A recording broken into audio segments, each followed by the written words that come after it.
जिस दिन अब्बा की मौत हुई, एक लम्हे में सब कुछ बिखर गया। उनका चेहरा, उनकी आवाज, उनके जूतों की आहट, सब एक झटके में गायब हो गया। घर में सिर्फ सन्नाटा रह गया था। और अम्मा, वो तो जैसे पत्थर हो गई थी। दिन रात एक ही जगह लेटी रहती, ना आंखों में आंसू, ना होठों पर शिकवा। मुझे ऐसा लगा जैसे उनका दिल धड़कना भूल गया हो। पहले दिनों में तो कुछ रिश्तेदार आए, मातम हुआ, खाने पीने का ख्याल रखा, फिर सब वापस अपने अपने घरों को चले गए। अम्मा का बिस्तर और मैं रह गए, और वो कमरा जहाँ हर चीज अब्बा की मौजूदगी के बगैर बेमायनी हो चुकी थी। फुप्पो का आना अचानक था, हमने इत्तला भी नहीं दी थी, मगर वो आ गई। रमीज को साथ लाई। रमीज जो कभी कभार अब्बा के साथ आया करता था, मगर अब कुछ और ही लगता था। वो मेरे कमरे में ना आता, मुझसे नजर भी ना मिलाता, बस किचन सहन या अम्मा के कमरे में खामोशी से आता जाता। फुप्पो अम्मा के पास बैठ जाती, उनके हाथ सहलाती, उनके बाल बनाती और बार बार कहती, भाभी, अल्लाह सब बेहतर करेगा, हम हैं ना, तुम अकेली थोड़ी हो। मैं कमरे के कोने में बैठी रहती, सुनती रहती और अम्मा के चेहरे पर नजर रखती। उनकी आंखें हमेशा कुछ ढूंढती रहती, जैसे वक्त में कुछ गुम गया हो। वो मुझे देखती तो हल्की सी जंबिश होती, मगर कुछ कहती नहीं। एक रोज मैंने उनके हाथ थामे और कहा, अम्मा, अब मुझे छोड़कर मत जाना। उन्होंने मेरी उंगलियां मजबूती से पकड़ ली, जैसे ये वादा करना चाहती हूँ कि वो कहीं नहीं जा रही। फुप्पो ने मेरा हाथ छुआ। बेटा, तुम बहुत बहादुर हो। अब्बा की जगह तुम्हें संभालना है, अपनी माँ को। मैंने खामोशी से सर हिला दिया, मगर अंदर एक शोर मचा हुआ था। रात के वक्त सब कुछ और ज्यादा सुन्न हो जाता। अम्मा के कमरे की छत, पंखे की आवाज, दीवार पर लटकी अब्बा की तस्वीर, सब एक बोझ बन जाते। एक रात मेरी आंख खुली तो रमीज सहन में चुपचाप खड़ा आसमान देख रहा था। मैं दरवाजे के पीछे से उसे देखती रही। वो कुछ बोल नहीं रहा था, बस जैसे किसी सोच में गुम हो। अचानक उसने गर्दन घुमाई और मेरी तरफ देखा। मैं फौरन पीछे हट गई, दिल की धड़कन तेज हो गई। अगली सुबह वो नाश्ते की मेज पर भी खामोश बैठा रहा। फुप्पो ने कहा, रमीज, तुम्हें यहाँ का माहौल समझने में वक्त लगेगा, मैं जानती हूँ, मगर हम यहाँ अपने लोगों के साथ हैं। मैंने बस गर्दन हिलाई।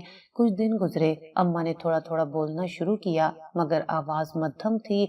वो बार बार एक ही जुमला दोहराती, लिफाफा मत खोलना। मैं हैरान रहती कि वो किस लिफाफे की बात करती हैं। उनके बिस्तर के नीचे कुछ खास नहीं था, मैंने देखा था, मगर उनकी निगाहें बार बार वहीं जाती थी, जैसे वहां कुछ छुपा हो। अगले दिन स्कूल से वापसी पर दिन दरवाजा खोलते ही मुझे कुछ बदला बदला लगा। अम्मा जाग रही थी और उनके तकिए के नीचे कोई चीज नजर आ रही थी। मैंने जल्दी से वो कपड़ा हटाया।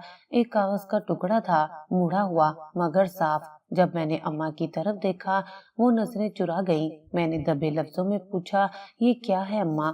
उन्होंने बहुत धीरे से कहा, बस मत पूछो अम्मा, मैं बड़ी हो गई हूँ।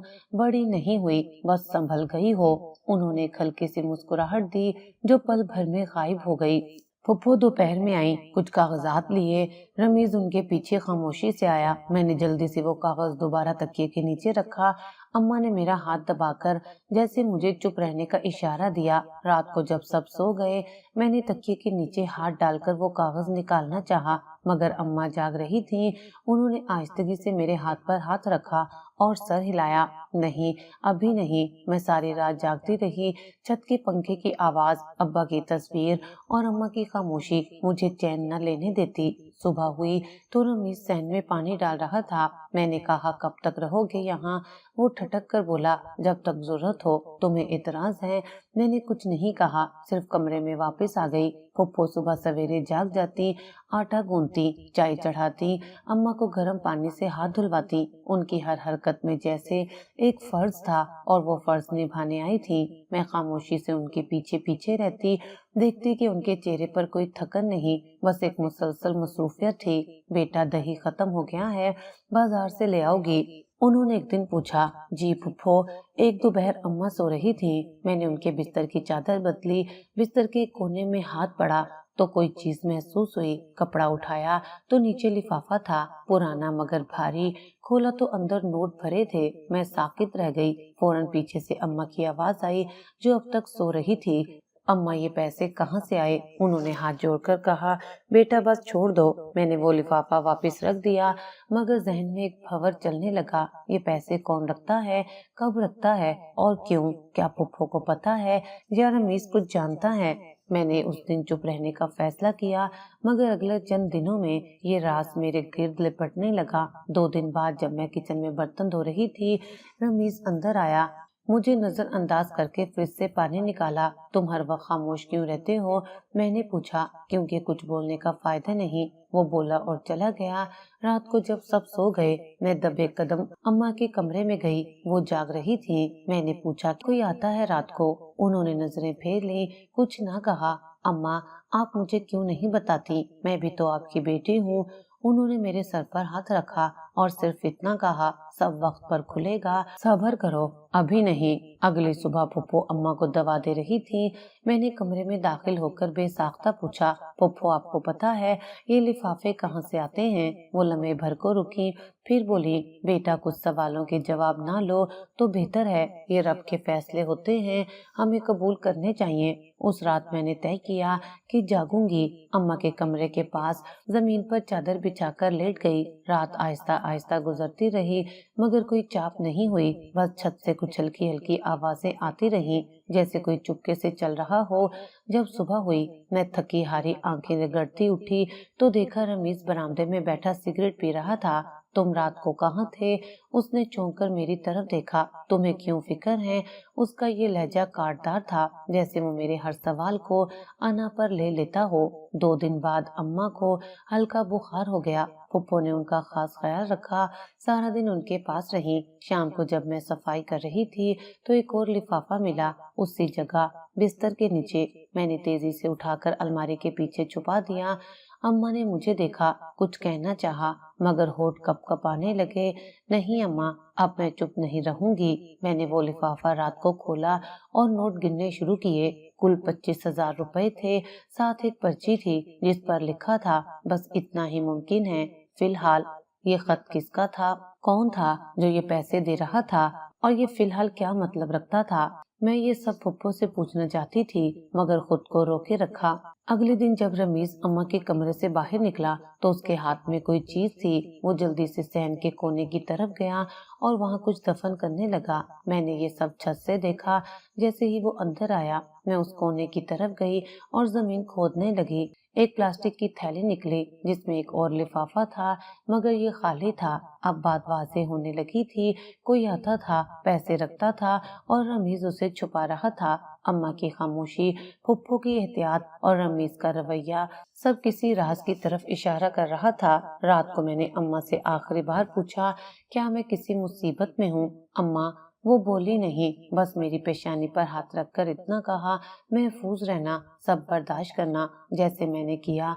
उनकी आंखों में एक जंग थी जो लफ्जों में बयान नहीं हो सकती थी, और मैं एक नन्ही सी लड़की इस जंग के मैदान में बेखबर कदम रख चुकी थी। उस रात मामूल से पहले बिस्तर पर लेट गई, मगर नींद आंखों से कोसों दूर थी। अम्मा के कमरे के बाहर रखी लकड़ी की पुरानी कुर्सी हल्की सी चिड़चिड़ाहट करती थी, जैसे किसी का वजन बर्दाश्त कर रही हो। पंखा चल रहा था, मगर माहौल में एक अजीब सी घुटन फैल चुकी थी। मैं चुपचाप दरवाजे की तरफ देखती रही।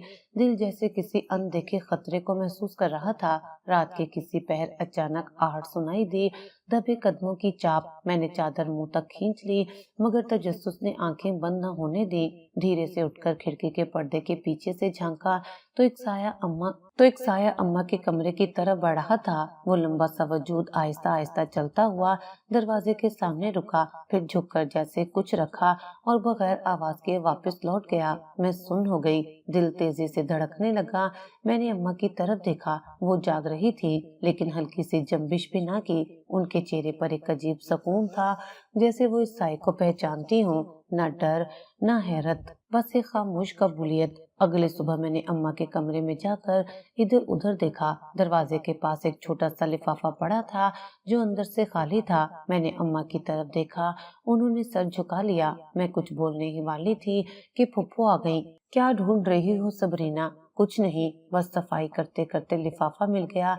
رہنے دو، اماں کی چیزیں ہیں، انہیں خود سنبھالنے دو۔ ان کی آنکھوں میں نرمی تھی مگر الفاظ میں حد بندھی۔ اس دن کے بعد میں نے کئی راتیں جا کر گزاری اور یہ چاپ اب معمول بن گئی تھی۔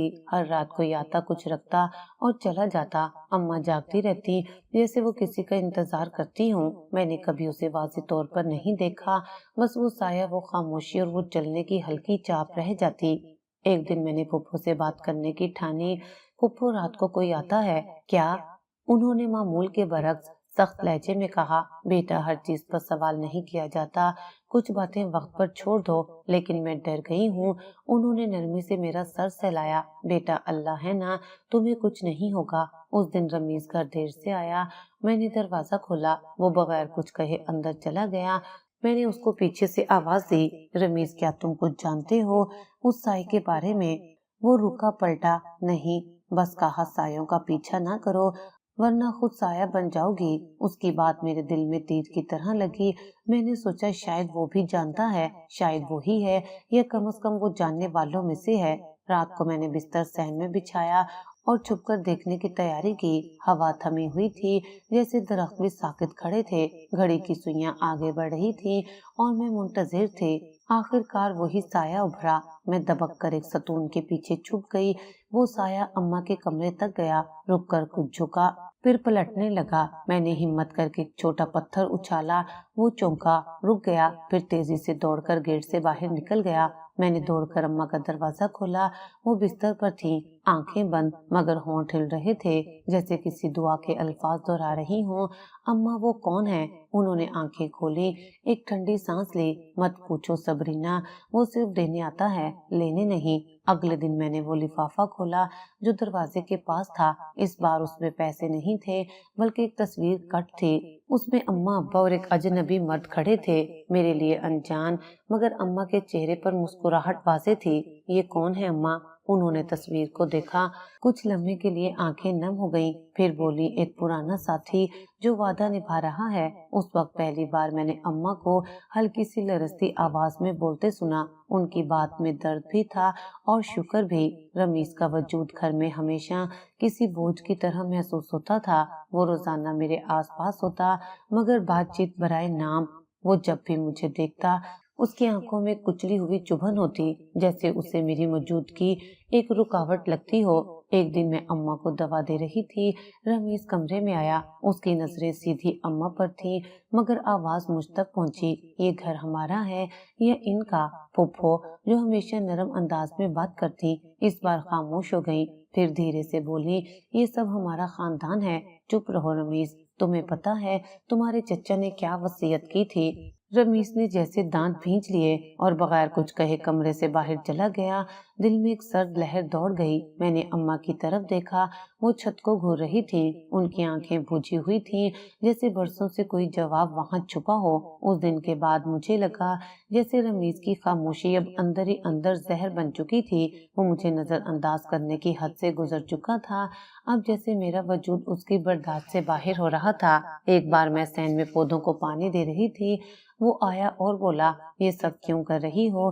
کچھ بدلنے والا نہیں۔ میں نے پلٹ کر کہا، بدلے گا اگر وقت بدلے گا، وقت تمہارے ہاتھ میں نہیں سبرینا۔ لفافے اب وقت پر آنے لگے تھے، ہر ہفتے ایک۔ میں ہر بار انہیں چپکے سے نکالتی، پیسے گنتی اور پھر وہی سوال ذہن میں گونجتا، کیوں، کون، کب؟ اماں ہر بار ایک ہی جواب دیتی، بس آنے دو، سوال نہ کرو۔ پھر ایک دن لفافے کے ساتھ ایک کاغذ بھی ملا جس پر صرف 2 لفظ تھے، وعدہ نبھایا۔ اس رات اماں بہت کمزور لگ رہی تھی، ان کی سانسیں بے ترتیب تھیں۔ میں نے ان کے ماتھے پر ہاتھ رکھا تو پسینہ تھا مگر بخار نہیں، آنکھوں سے آنسو نکل رہے تھے۔ میں نے پوچھا، کیا ہوا اماں؟ انہوں نے سر ہلایا جیسے کچھ کہنا چاہ رہی ہوں مگر زبان ان کا ساتھ نہیں دے رہی تھی، صرف آنکھوں سے بہتے آنسو، جیسے برسوں کا کوئی بوجھ دھیرے دھیرے بہہ رہا ہو۔ میں نے پانی کا گلاس دیا، 2 گھونٹ پی کر رک گئی، پھر نظریں چھت پر جما دی۔ صبح رمیز بہت بدلے ہوئے انداز میں ملا، نہ سلام نہ حال ناشتہ کیے بغیر چلا گیا۔ پھپھو بولی، آج کل کچھ الجھا ہوا ہے، شہر میں کام ڈھونڈ رہا ہے، شاید پریشان ہے۔ میں نے کہا، کام کے ساتھ ساتھ رویہ بھی ڈھونڈ لے، कहीं वो भी खो चुका है। पुप्पो ने सुनकर कुछ ना कहा, लेकिन मैंने उनकी आंखों में एक लम्हे को कोई पुरानी थकन देखी, जैसे वो ये सब जानती थी मगर खामोश रहने की आदत उन्हें विरासत में मिली हो। उस शाम अम्मा की तबीयत मजीद खराब हो गई। मैं उनके साथ बैठी थी जब उन्होंने एक अजीब बात कही, अगर वो कल ना आया तो समझना वादा टूट गया। कौन कौन नहीं आएगा अम्मा? उन्होंने आंखें मूंद ली, जैसे सवाल सुनने की ताब बाकी ना रही हो। मैंने उनके बालों में हाथ फेरा, दिल में खौफ बैठ गया। अम्मा की हालत दिन ब दिन कमजोर होती जा रही थी। वो ज्यादातर बिस्तर पर लेटी रहती और अगर कुछ कहना भी चाहती तो जुबान जैसे साथ छोड़ चुकी थी। वो हाथ के इशारों से कुछ समझाने की कोशिश करती, उंगलियों से कोई नक्श खींचती, जैसे हवा में कोई पुराना मंजर बता रही हूँ। मैं उनकी नजरों को ताक़ुब करती मगर कुछ समझ ना आता। फुफ्फो अम्मा की देखभाल में मसरूफ रहती, सुबह उनके लिए दलिया बनाती, दोपहर को गर्म दूध देती और शाम को तस्बीह लेकर उनके साथ बैठ जाती। उनका अंदाज इतना सब्र वाला था कि बज़ाहिर सब कुछ आम लगता, मगर मेरे दिल में रोज एक नया सवाल जन्म लेता। रमीज अब घर में कम ही नजर आता, कभी कहता काम है, कभी चुपचाप निकल जाता, कभी वापसी पर हाथ में कुछ लिफाफे होते जो वो जल्दी से किसी कोने में रख देता। मैंने कई बार उसके फ्रिज में कुछ नया देखा, महंगे मशरूबात, चॉकलेट्स या सिगरेट की नई डिब्बियां, सब कुछ इशारे दे रहा था कि वो किसी और दुनिया से जुड़ चुका है। एक दिन मैं अम्मा की चादर बदल रही थी कि बिस्तर के नीचे एक भारी सा लिफाफा महसूस हुआ। निकाला तो उसमें पिछले लिफाफों से कहीं ज्यादा पैसे थे। मैंने गिनती शुरू की, तकरीबन 50,000 रुपए थे और इस बार कोई नोट कोई पर्ची नहीं थी, बस एक मामूली सा कागज जिस पर एक लफ्ज लिखा था। दिल धड़कने लगा। क्या ये किसी मुआहदे का अंजाम था? क्या अब कोई और मोड़ आने वाला था? मैं फौरन फुप्पो के पास गई, लिफाफा उनके सामने रखा और बोली, ये किसका है फुप्पो? फुप्पो ने गहरी सांस ली, जैसे पहले ही जानती हूँ। फिर आहिस्ता से बोली, बेटा किसी फरिश्ते का वसीला होगा, सवाल ना किया करो। फुप्पो आप तो सच का हिस्सा है ना, कम से कम मुझे बता दे ये सिलसिला कब खत्म होगा। उन्होंने मेरे सर पर हाथ रखा और आंखें बंद कर ली, जैसे कुछ छुपाने की आदत उनके अंदर पेवस्त हो चुकी हो। उस रात अम्मा बहुत बेचैन थी। वो बार बार बिस्तर पर करवटें बदलती रही, हाथों से कुछ इशारे करती रही। मैंने करीब जाकर पूछा, क्या चाहिए आपको? उन्होंने उंगली से बाईं तरफ इशारा किया, जैसे दराज या संदूक की तरफ। मैंने दराज खोली, कुछ दवाइयाँ, पुराने कागज और एक लकड़ी का छोटा सा डब्बा था। मैंने वो निकाला। अम्मा ने इस बात में सर हिलाया। खोलूं अम्मा? उन्होंने हाँ में सर हिलाया और जैसे आंखों से इल्तजा की हो। डब्बा खोला तो अंदर एक पुरानी अंगूठी थी, मर्दाना शादी सी, और एक कागज पर लिखा था, अगर कुछ हो जाए तो उसे वापस देना। मैंने अम्मा को देखा, उनकी आंखों में नमी थी। किसको देना है अम्मा? वो कुछ कहने लगी मगर सिर्फ होंठ हिले, आवाज न निकल सकी। अगले दिन जब रमीज आया, मैंने उसका चेहरा गौर से देखा। वो खासा उलझा हुआ था और शायद गुस्से में भी। मैंने पूछा, आजकल कहाँ होते हो ज्यादा वक्त? उसने तेज लहजे में जवाब दिया, जहाँ होना चाहिए। तुम्हें हर बात जानने की जरूरत नहीं सबरीना, मुझे इस घर की हर बात जानने का हक है।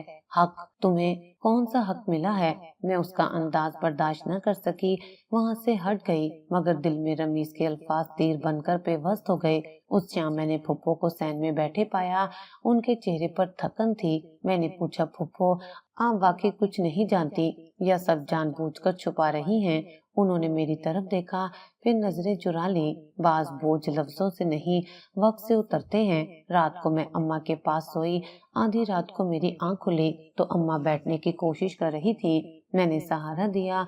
उन्होंने कमजोर उंगली से दरवाजे की तरफ इशारा किया। क्या कोई आएगा अम्मा? उनकी आंखों में उम्मीद थी और वही पुरानी नमी। मैंने दरवाजा खोला। बाहर सन्नाटा था, कोई भी ना था, सिर्फ हवा चल रही थी। अगली सुबह अम्मा बेहोश थी। मैंने डॉक्टर को बुलाया।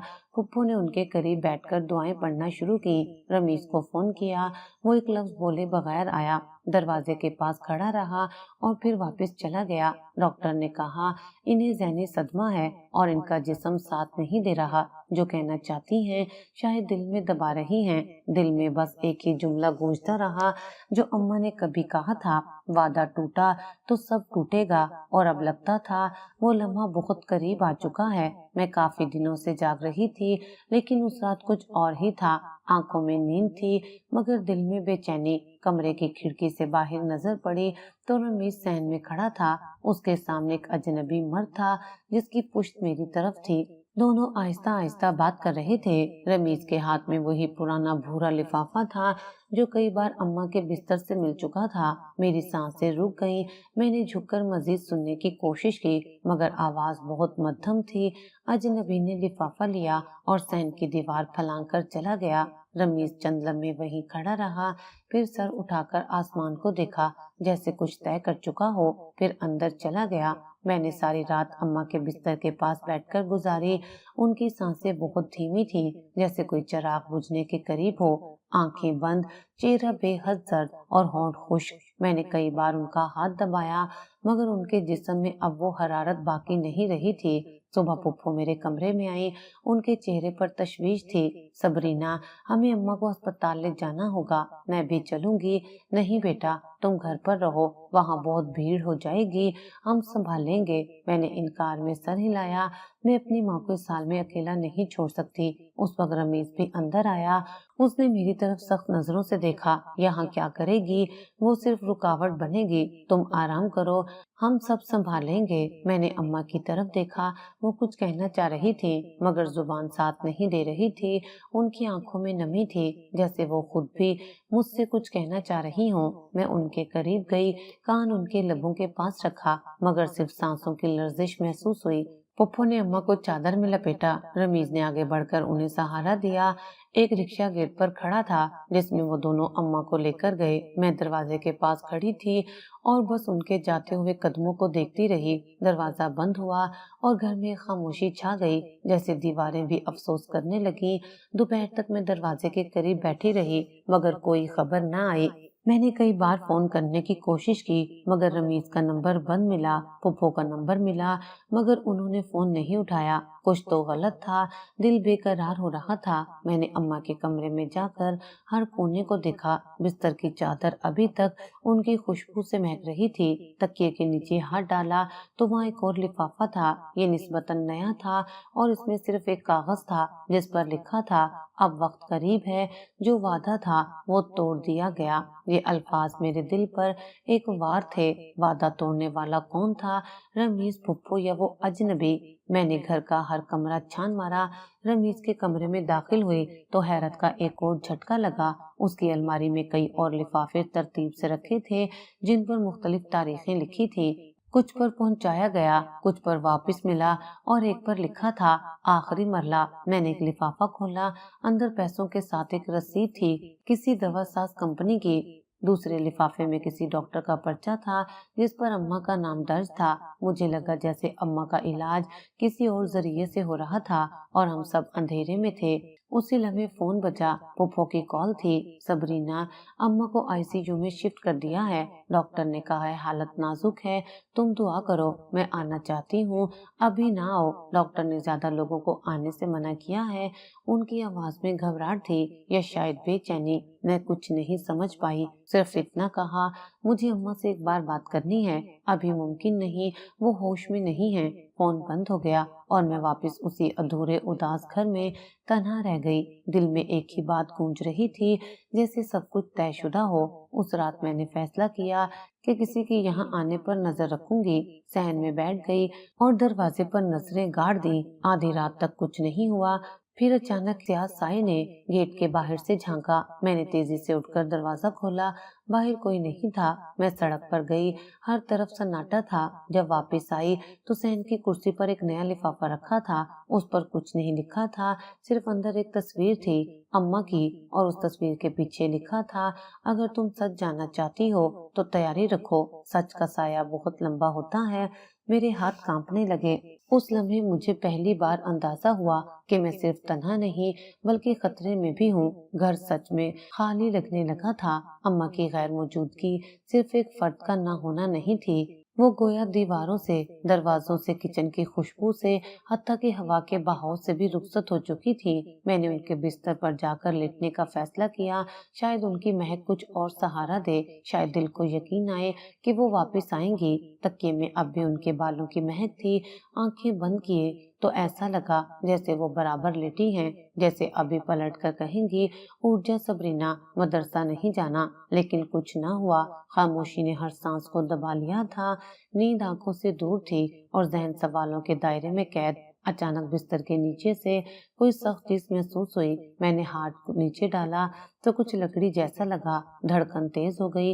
بستر کو سرکایا تو نیچے پرانی لکڑی کی تختی نظر آئی، جو بظاہر فرش کا حصہ لگتی تھی مگر ہلکی سی ہل رہی تھی۔ میں نے جلدی سے ایک پرانا چھری نما اوزار لیا اور احتیاط سے تختی کو کھولنے لگی۔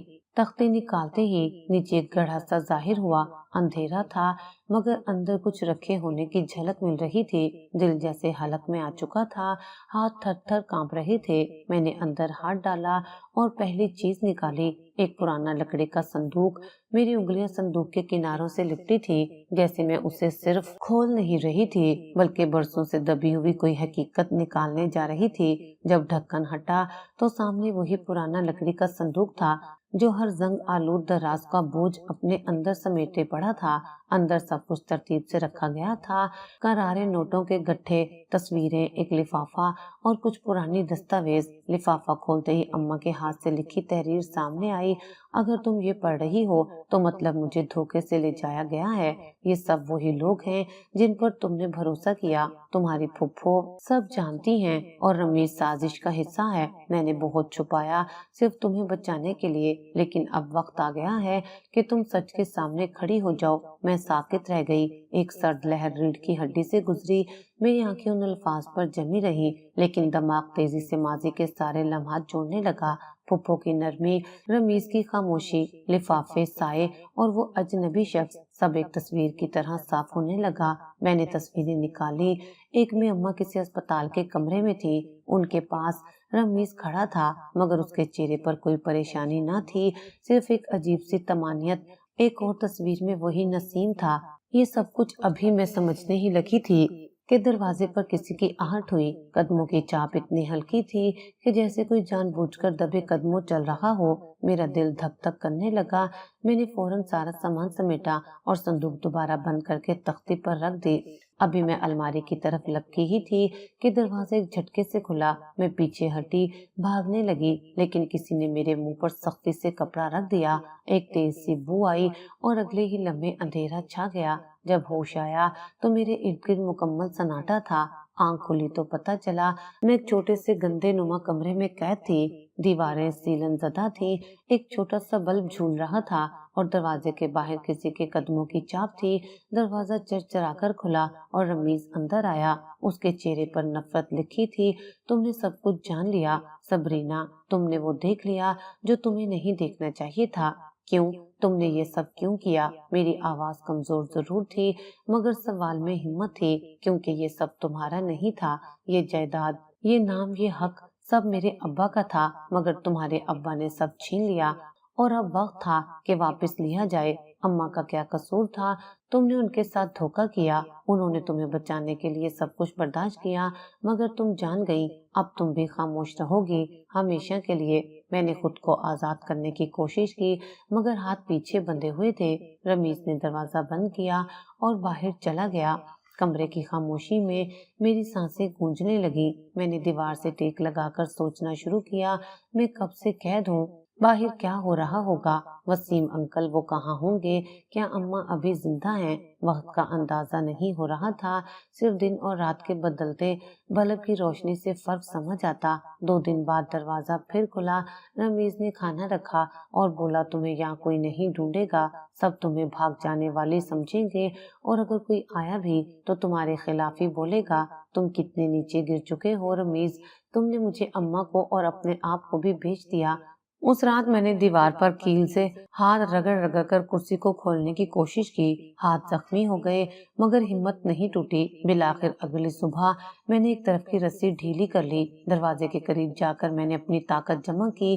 رمیز جیسے ہی اگلی بار کھانے کا برتن اندر رکھنے آیا، میں نے उसके हाथ पर जोर से धक्का दिया। वो संभल न सका और मैं दरवाजे से बाहर भागी, मगर बाहर गली नहीं थी, एक और बंद कमरा था और इस बार वहाँ पुप्पो खड़ी थी। कहा था ना, सवाल न करो सबरीना, सवाल औरत को बगावत की राह पर ले जाते हैं।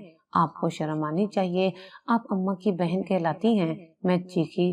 फुप्पो ने सख्त लहजे में कहा, मोहब्बत ने कुछ नहीं दिया, अब वक्त है वरासत लेने का और तुम उसमें रुकावट हो। उस लम्हे मुझे अंदाजा हुआ ये सिर्फ रमीज की नफरत नहीं थी, ये एक औरत का बरसों पुराना हसद था जो अब साजिश बन चुका था। मैंने कमरे के शीशे में खुद को देखा, जख्मी, कमजोर, मगर आंखों में आग थी और मैं जानती थी अभी ये जंग खत्म नहीं हुई, अभी वो सब बाकी था जो मैंने अम्मा से, अब्बा से और खुद से वादा किया था। जब मेरी आंख खुली तो बदबू ने पहले सांस का रास्ता रोका। सामने टूटी दीवार, जमीन पर गंदगी और छत से टपकता पानी। मैं कोठरी में थी, बंद, जख्मी और तन्हा, जिस्म अकड़ा हुआ था। शायद कई दिन गुजर चुके थे। रोशनी सिर्फ एक सुराख से आ रही थी जिससे न दिन का पता चलता था न रात का। दरवाजे के पीछे रमीज की आवाज गूंजी, यही तुम्हारी औकात है, वरासत मांगती हो, सवाल करती हो। औरत होकर जुबान खोली। मैं खामोश रही, न जवाब दे सकी, न चीख सकी। मेरी आंखें सब कुछ कह चुकी थीं, लेकिन आवाज जैसे गले में कैद थी। उन दिनों में ना वक्त का हिसाब रहा, न दिन रात की पहचान, सिर्फ खामोशी, भूख और तन्हाई। जब खाने के लिए कुछ आता तो बस सूखी रोटी का टुकड़ा, ठंडा पानी। मैं दीवार के साथ लगकर बैठती और बस सोचती रहती। अम्मा का चेहरा, अब्बा का खत, वो संदूक, वो तस्वीरें, सब जहन में चक्कर काटते। कभी कभी किसी की चाप सुनाई देती और दरवाजा हिलता, लेकिन दरवाजा खुलता नहीं था। एक रात दरवाजे के पास बैठकर मैंने सिर्फ इतना सोचा, अगर आज जिंदा बच गई तो सब कुछ वापस लेकर रहूंगी। चंद दिन बाद रमीज आया, दरवाजा खोला और सीधा आंखों में देखकर बोला, बस खत्म हो गया तुम्हारा खेल, अब कोई नहीं है तुम्हारे लिए। तुम्हारी अम्मा मर चुकी हैं और तुम्हारा नाम भी, तुम चाहो तो जा सकती हो। क्या? मैंने कांपती आवाज में कहा, हाँ जाओ, वापस जाकर देखो, कौन पहचानता है तुम्हें, कौन है जो दरवाजा खोलेगा तुम्हारे लिए। उसने मुझे वो सीधा चादर थमाई और दरवाजे के बाहर छोड़ दिया। मैं लड़खड़ाते कदमों से बाहर निकली। सर पर दुपट्टा न था, जिस्म कमजोर और दिल खाली। रास्ते भर मुझे लोग घूरते रहे जैसे मैं किसी और दुनिया की मखलूक हूँ। गांव पहुंचकर मैं सीधा अपने घर की तरफ गई। दरवाजे पर दस्तक दी। फुप्पो बाहर आई, मुझे देखकर एक लम्हे को ठटकी, फिर सर्द आवाज में बोली, चली गई थी ना, अब क्या लेने आई हो? मैं अपनी माँ के पास जाना चाहती हूँ, वो मर चुकी हैं तुम्हारी वजह से और अब तुम यहाँ की नहीं रही। जाओ, चली जाओ। दरवाजा जोर से बंद हो गया। मैं गली में खड़ी रह गई। आसपास कुछ औरतें थीं जो आपस में सरगोशियां कर रही थीं। ये वही लड़की है ना जिसका चर्चा था? हाँ, भाग गई थी, क्या इज्जत रह गई इसकी। मेरे पाँव सुन्न हो चुके थे, जुबान बंद और अंदर एक तूफान। मैं अपने ही गांव में अजनबी हो चुकी थी। वो लोग जिनके सामने मैं बचपन में खेली, वही अब नजरें चुरा रहे थे। मैं अम्मा की कब्र पर जाना चाहती थी, मगर किसी ने न रास्ता बताया, न इजाजत दी। न एक पुराने खंडरनुमा हुजरे में जाकर बैठ गई। रात ढलने लगी, आसमान पर बादल थे, हवा में नमी और मेरे अंदर एक खालीपन। मैंने पहली बार बेआवाज रोना शुरू किया। उसी लम्हे दरवाजे पर आहट हुई। मैं चौंक कर उठ बैठी। एक साई ने अंदर कदम रखा, वही अजनबी जो पहले भी लिफाफे देकर गया था। तुम? मेरी आवाज कांप रही थी। अब तुम जानने के काबिल हो चुकी हो। उसने एक लिफाफा मेरी तरफ बढ़ाया। ये क्या है? तुम्हारे बाप का आखिरी पैगाम जो उन्होंने मेरे पास अमानत रखवाया था, तुम्हें उस वक्त देना था जब सब कुछ तुमसे छिन चुका हो। मैंने कांपते हाथों से लिफाफा खोला। अंदर एक खत था, अब्बा का आखिरी खत। सबरीना, अगर तुम ये पढ़ रही हो तो जान लो तुमने सब कुछ खोकर हकीकत पाली है। तुम मेरी असल वारिस हो। जायदाद, नाम और वक़ार सब तुम्हारा हक है। अगरचे तुम्हारी माँ ने सच छुपाया, वो सिर्फ तुम्हें बचाना चाहती थी। रमीज और नसीम ने हमारे खानदान को तोड़ने की कोशिश की, मगर अब तुम्हारे हाथ में सब कुछ है। वसीयत, जमीन के कागजात और सच, सब उस अजनबी के पास है जो मेरा साथी है। अब कदम उठाओ और वो वापस लो जो तुम्हारा है। मैंने खत चूम कर सीने से लगा लिया। आंखों से आंसू बहने लगे, लेकिन अब उन आंसुओं में कमजोरी नहीं थी, सिर्फ एक कसम की पाकीज़ा शिद्दत थी। अब क्या करना है? मैंने अजनबी से पूछा। कल सुबह तुम मेरे साथ शहर चलोगे, वकील सब देख लेगा, तुम्हारे पास सब सबूत है, वसीयत है और सबसे बढ़कर हिम्मत है। मैंने आसमान की तरफ देखा, जैसे अम्मा को सुनाना चाहती थी। अम्मा, आपकी सब्र की चुप अब मेरी जंग की आवाज बनेगी। और उसी लम्हे मुझे लगा शायद रात पहली बार मेरी थी। वसीम अंकल के साथ मैं शहर पहुंची, जहां उन्होंने मुझे पुराने दफ्तर के सामने रोका। दरवाजे पर advocate property and family right specialist का बोर्ड झूल रहा था। दिल में हल्की सी हिचकिचाहट थी, मगर अंदर वही पुरानी आग दहक रही थी जो अब्बा का खत पढ़कर जागी थी। हम अंदर दाखिल हुए तो एक खामोश सा माहौल था। इस्तकबालिया पर बैठी लड़की ने कहा, बैठे सर, अभी आ रहे हैं। चंद लम्हों बाद एक दरमियानी उम्र के नफीस लिबास में वकील कमरे से बाहर निकले। वसीम अंकल ने उठकर सलाम किया। सर, ये सबरीना है, शफीक साहब की बेटी। वकील ने एकदम संजीदा लहजा अख्तियार किया। शफीक साहब, आपका मतलब वही जिनकी जायदाद के इंतकाल का केस चल रहा है? जी, और आज वो अपनी असल वारिस के साथ हैं। मैंने खामोशी से वो लिफाफा आगे बढ़ाया। वकील ने एक एक खत गौर से पढ़ा। वसीयतनामा, जमीन के कागजात, तस्वीरें और सबसे आखिर में वो खत जिसमें अम्मा के साथ की गई ज्यादती और रमीज की साजिश की वजाहत थी। ये बहुत मजबूत केस है। अगर ये सब असल है तो हम उन्हें सीधा अदालत में बुला सकते हैं। मैंने पहली बार मजबूत लहजे में कहा, मुझे सिर्फ अपनी जायदाद नहीं, अपनी माँ की इज्जत, अपने नाम की सच्चाई और इन तमाम खामोश आंखों का हिसाब चाहिए जिन्होंने मुझे गांव में तमाशा बनाया। वकील ने सर हिलाया। हम ये केस लड़ेंगे और पूरे तरीके से। उसके बाद हम कचहरी के दफ्तर गए, जहाँ तमाम कागजात जमा कराए। वसीम अंकल ने भी गवाही दी कि लिफाफे वही पहुंचाते रहे और ये सब शफीक साहब की हिदायत पर किया गया। मैंने कभी कुछ ना पूछा, सिर्फ ये जानता था कि जो कर रहा हूँ वो एक बेटी के लिए है जो हकदार है। वसीम ने कहा। मैंने उनकी तरफ देखा। उनकी आंखों में वफादारी और शर्मिंदगी दोनों थी। अंकल, आपने मुझे बचाया, बस अब साथ न छोड़ना। अगले दिन अदालती कार्रवाई का आगाज हुआ। इब्तदाई नोट्स फुप्पो और रमीज को भेजे गए। वकील ने मुझे समझाया, अब हर कदम कानून के दायरे में होगा, चाहे जितना भी वक्त लगे। मैंने गांव में कयाम न करने का फैसला किया। शहर में एक सस्ते से होटल में ठहरी, जहां दिन में वकील के दफ्तर आती और शाम को पुराने दस्तावेज की तरतीब करती। हर दिन एक जंग की तरह था, मगर मैं जान चुकी थी कि अब ये खामोशी नहीं चलेगी। एक हफ्ते बाद अदालत में इब्तदाई समाअत हुई। रमीज और फुप्पो दोनों पेश नहीं हुए। उनके वकील ने तारीख बढ़वाने की दरख्वास्त दी, मगर जज ने कहा, ये केस हसास नौइयत का है, मजीद ताखीर नहीं हो सकती। मुद्दई के पास इब्तदाई सबूत मौजूद हैं। अगली तारीख पर फरीकैन की मौजूदगी लाजिम है। अदालत से वापसी पर मैंने अम्मा की कब्र पर जाने की ख्वाहिश की। वसीम अंकल मुझे कब्रिस्तान ले गए। मैंने कब्र पर बैठकर खामोशी से अब्बा का खत पढ़ा और कहा, अम्मा, मैं आपके लिए आपकी खामोशी के बदले आवाज बन गई हूँ। अब कोई आपकी कुर्बानी को नजरअंदाज नहीं करेगा। वो रात होटल के कमरे की खिड़की से आसमान देखते हुए गुजरी। अब मैं वो लड़की नहीं थी जो छत से साए देखकर डरती थी। अब मैं उन सायों को बेनकाब करने के लिए कमर कस चुकी थी। कुछ दिन बाद फुप्पो और रमीज अदालत में पेश हुए। रमीज ने नजरें मुझसे नहीं मिलाई। फुप्पो की आंखों में वो नरमी भी नहीं थी जो कभी झूठी सही मगर मौजूद थी। अदालत को अपना बयान दीजिए सबरीना साहिबा। जज के अल्फाज पर मैंने खड़े होकर सारी हकीकत सुनाई। लिफाफों से लेकर कैद तक, खत से लेकर वसीयत तक। अदालत में मुकम्मल खामोशी थी। सिर्फ मेरी आवाज गूंज रही थी और मेरे अल्फाज जो बरसों की बेआवाजियां तोड़ रहे थे। रमीज ने एक लम्हे को कुछ बोलने की कोशिश की, मगर वकील ने उसे रोका। फुप्पो ने अदालत में बयान दिया, हमें नहीं मालूम था कि शफीक ने वसीयत बदल दी थी। हमें लगा वो सब कुछ रमीज के नाम कर चुके हैं। वकील ने सवाल किया, क्या आपने सबरीना को इस जायदाद का हिस्सेदार माना था?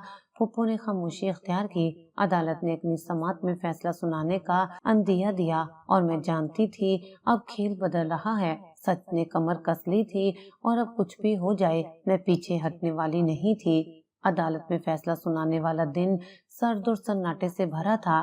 جج نے تمام بیانات، ثبوت اور وصیت کا جائزہ لینے کے بعد کہا، یہ عدالت اس نتیجے پر پہنچی ہے کہ سبرینا شفیق ہی جائز وارث ہے۔ رمیز اور ان کی والدہ نے منظم سازش کے ذریعے نہ صرف جائیداد پر قبضہ کرنے کی کوشش کی بلکہ مدعی کے خلاف مجرمانہ اقدامات کیے۔ عدالت رمیز کو اغوا، زبردستی نکاح اور تشدد کے جرائم میں سزاوار ٹھہراتی ہے اور فہمیدہ بی بی کو دھوکہ دہی، وصیت چھپانے اور ارادتاً نقصان پہنچانے کے جرم میں ذمہ دار ٹھہراتی ہے۔ کمرے عدالت میں سناٹا چھا گیا۔ میری سانسیں گہری تھیں مگر اب بھاری نہیں۔ وکیل نے میرے کندھے پر ہاتھ رکھ کر کہا، مبارک ہو، تم نے سچ کو جیتا ہے۔ پھپھو میرے قریب آئی، ہاتھ جوڑ کر بولی، بیٹی معاف کر دو، میں نے سب تمہارے ابا کے سائے سے چھینا تھا۔ میں نے نہیں سوچا تھا کہ تم اس قدر ہمت والی نکلو گی۔ میں نے ان کی طرف دیکھا، چہرہ جھکا ہوا تھا اور آنکھوں میں شکست۔ پھپھو، معاف کرنا آسان ہوتا اگر آپ نے صرف میرے ساتھ کیا ہوتا۔ آپ نے اماں کو توڑا تھا، ان کی سانسیں چھینی تھیں۔ رمیز ایک کونے میں کھڑا تھا، نظریں جھکی ہوئیں۔ وہ آہستہ سے بولا، میں نے تمہیں کھو دیا سبرینا، اب جا رہا ہوں ہمیشہ کے لیے۔ میں خاموش رہی، نہ شاباش دی نہ الزام دیا۔ کچھ رشتے جواب کے مستحق نہیں ہوتے۔ عدالت سے باہر نکلی تو سورج نکلا ہوا تھا۔ زمین میرے قدموں تلے مضبوط لگی، آسمان صاف اور میرے اندر پہلی بار سکون تھا۔ جیت مکمل ہو چکی تھی۔ عدالت کے فیصلے کے بعد رمیز نے بار بار فون کیا، پیغام بھیجے، یہاں تک کہ میرے دروازے تک آ گیا۔ آنکھوں میں ندامت، لہجہ نرم، مگر میرے دل میں وہ جگہ نہیں بچی تھی۔ سبرینا، میں سچ میں تم سے محبت کرنے لگا ہوں۔ وہ بولا۔ میں نے اسے دیکھا اور صاف کہا، محبت کا دعویٰ کافی نہیں ہوتا، قیمت چکانی پڑتی ہے۔ جو کہو کروں گا، ایک شرط پر، معاف کرو گی؟ طلاق دو۔ وہ ایک لمحے کو چونک گیا، جیسے ایسا مطالبہ سننے کی امید ہی نہ ہو۔ یہ محبت ہے، وہ آہستہ سے بولا۔ میں نے جواب دیا، عورت محبت سے پہلے عزت مانگتی ہے۔ رمیز، تم نے جو کیا وہ محبت نہیں، اختیار تھا، اور میں اب کسی کے اختیار میں نہیں رہنا چاہتی۔ رمیز خاموش رہا۔ کچھ لمحے بعد اس نے قلم نکالا، طلاق نامے پر دستخط کیے اور بولا، اب شاید سکون تمہیں مل جائے۔ مجھے تو سزا ملی، دیر سے سہی۔ کچھ دن بعد خبر ملی کہ پھپھو کی بہو بھی انہیں چھوڑ گئی۔ اب وہ دونوں ایک ویران حویلی میں تنہا رہتے ہیں۔ وہ حویلی جو ماں کی سانسوں سے آباد تھی، اب ان کی خاموشی کا ماتم بن چکی تھی۔ میں نے وہ گھر بیچ دیا، پیسے ایک فلاحی ادارے کو دیے جہاں عورتوں کو پناہ ملتی ہے، وہ عورتیں جنہیں اپنی کہانی سنانے کا موقع ہی نہیں ملتا۔ 1 سال بعد میں اپنے بیٹے کو گود میں لیے اماں کی تصویر کے سامنے کھڑی تھی۔ اماں، آپ نے جس خاموش جنگ میں اپنی ساری زندگی کاٹ دی، آج اس جنگ کی فتح آپ کے ہاتھ میں ہے۔ یہ فقط میری جیت نہیں، یہ آپ کی قربانی کا صلہ ہے۔ تصویر میں اماں کی آنکھیں جیسے کچھ کہہ رہی تھیں اور مجھے لگا اب واقعی سب ختم ہوا، راز ختم اور سکون شروع۔